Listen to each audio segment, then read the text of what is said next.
Selamat siang untuk kita semua. Perkenalkan, nama saya Maria Katarina Nogolewar, NIM 1803030111, mahasiswa sosiologi semester 6 FISIP Unana Kupang, kelas C regular pagi.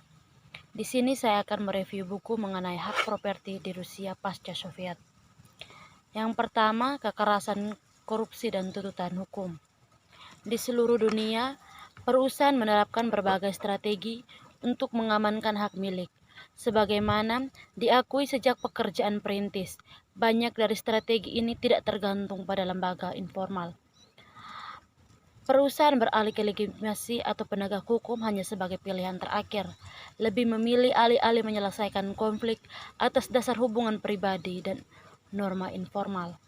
Tetapi dalam kondisi tertentu, perusahaan menghindari legal formal institusi yang mendukung strategi lebih jahat, strategi yang memanfaatkan kekerasan dan korupsi.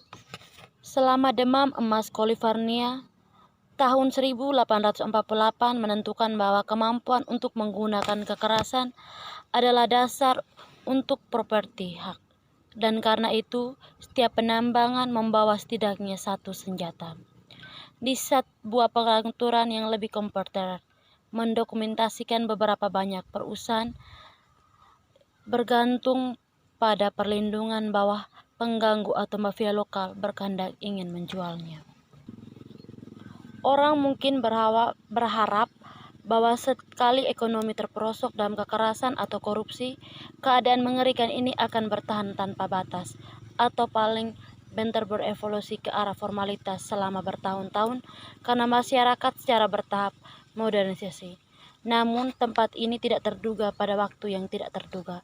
Perusahaan yang cepat secara dramatis beralih dari strategi ilegal ke strategi legal untuk mengamankan properti.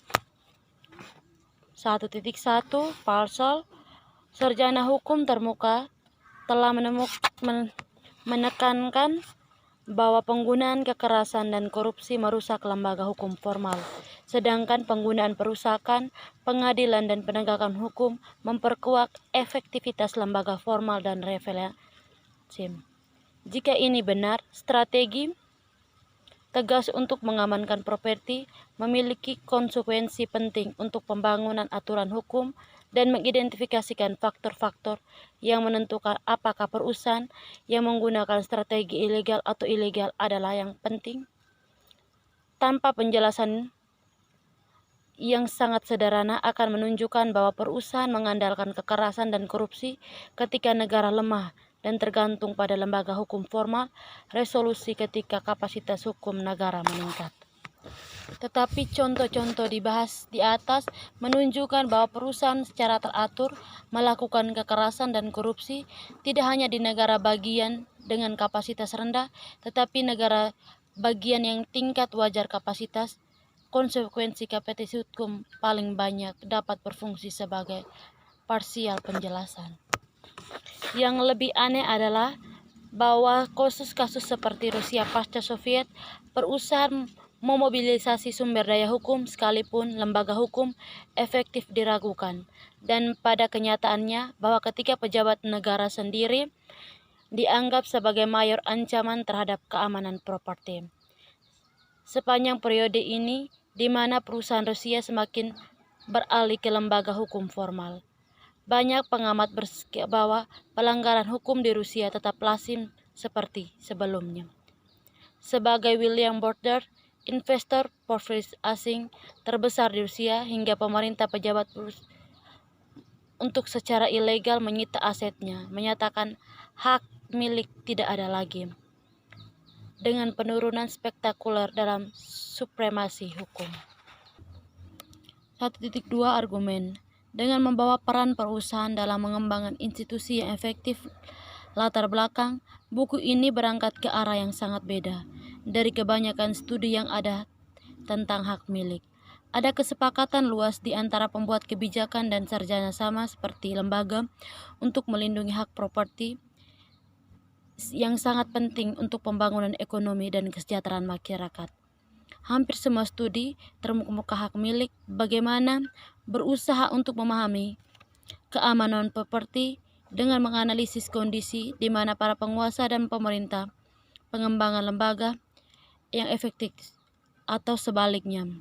Buku ini menunjukkan bahwa Shapley, lembaga hukum formal, adalah suatu keharusan tetapi seringkali tidak cukup kondisi bagi masyarakat atau perusahaan untuk beralih dari paksaan ke hukum. Akibatnya, pemahaman tentang keamanan hak milik juga membutuhkan pemahaman yang lebih, pemahaman tentang kondisi di mana perusahaan bersedia untuk menggunakan lembaga hukum formal. Suatu masalah kadang disebut sebagai sektor swasta atau permintaan untuk hukum. Buku ini menawarkan teori permintaan institusi dan kerangka kerja yang menginvokasi sisi penawaran dan permintaan dari keamanan properti. 1.3 Kontribusi. Melalui analisis empiris tentang peran kekerasan korupsi dan hukum dalam perlindungan hak milik di Rusia pasca Soviet, buku ini menawarkan wawasan yang lebih luas ke dalam beberapa baris pertanyaan mendesak dalam komparatif dan ekonomi politik. Pertama, sementara pentingnya supremasi hukum dan mengamankan properti hak khususnya untuk pembangunan ekonomi dan politik secara luas. Masih belum jelas mengapa lembaga untuk melindungi properti hak tetap tidak efektif di sebagian dunia besar, dengan menekankan sisi permintaan pengembangan kelembagaan dan dengan menganalisis interaksi persamaan antara penawaran dan permintaan kelembagaan. Buku ini memberikan informasi yang segar, perspektif tentang dasar-dasar kelembagaan negara hukum. 1.4 Kasus Rusia pasca Soviet. Teori permintaan institusional berkembang pada buku ini menawarkan wawasan umum tentang interaksi antar negara, kapasitas hukum, hambatan sisi permintaan, dan efektivitas alternatif kepada lembaga hukum formal. Namun era pasca Soviet Rusia sudah waktu dicatat bahwa model-model ini berfokus pada pengaruh aktor swasta, baik sebagai pemilih atau pelobi. Periode di mana Rusia sedang mengalami transformasi dramatis dari komodo sosialis ke dalam ekonomi pasar. Penawaran khusus sangat mencerahkan wawasan tentang permintaan kelembagaan. 1.5 Data dan metodologi. Teori dalam kerangka analisis yang disajikan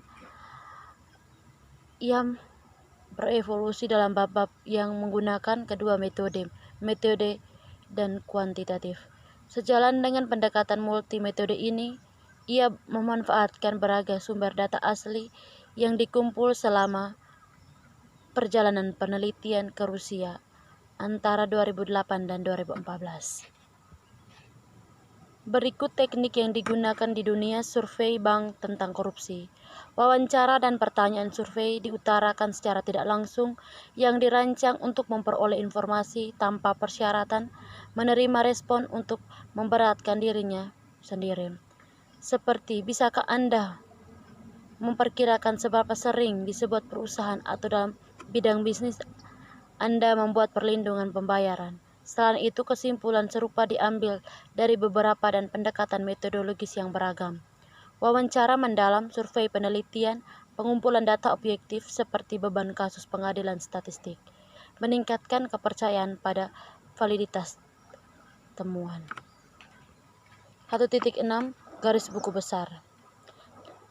Tipologi strategi yang digunakan perusahaan untuk memperoleh aset, melindungi properti, dan menegakkan kontrak. Hal ini kemudian mengembangkan ke sebuah teori atau permintaan institusional dan kerangka analitis terhadap 3 variabel independen utama. Pertama, kapasitas hukum negara, hambatan sisi permintaan, dan yang efektivitas strategis ilegal. Ada juga 3 tren penting. Yang pertama, berdasarkan strategi penurunan paksaan pribadi. Yang kedua, pergantian paksaan swasta dengan strategi berdasarkan korupsi. Yang ketiga, munculnya strategi berbasis hukum formal institusi. Biasanya penelitian tentang topik sensitif seperti kegiatan informal atau ilegal memerlukan tantangan perusahaan yang paling memungkinkan terlibat dalam strategi di luar hukum. Kemungkinan kecil untuk berpartisipasi dalam penelitian. antara peserta mungkin ada keraguan untuk memberikan jawaban yang jujur. Sementara kekhawatiran ini tidak dapat diabaikan. Mereka juga tidak boleh melebih-lebihkan. Terima kasih.